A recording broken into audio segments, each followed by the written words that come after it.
नस नस में जहर उतरता है जब चांद की किरणें तेजी से इस दिल को चीर के आती हैं।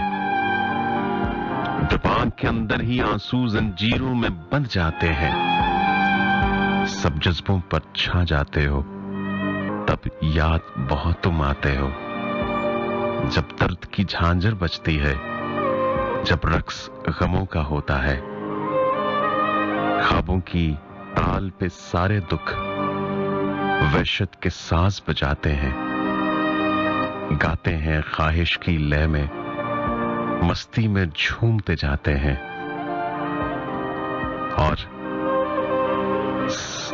सब जज्बों पर छा जाते हो, तब तब याद बहुत तुम आते हो।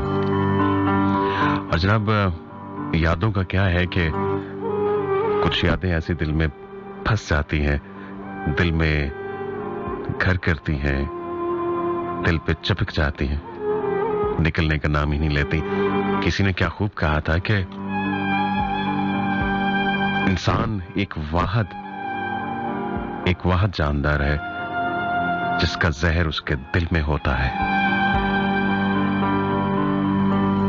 और रात का पिछला पहर है, मातमी मलबूस ओढ़े दर्द की इन वादियों से, वहशतों के रास्ते से लड़खड़ाती, डगमगाती, बाल खोले बैन करती चांदनी को साथ लेकर मेरी जानब चल पड़ी है। आ रही है तेरी याद, आ रही है।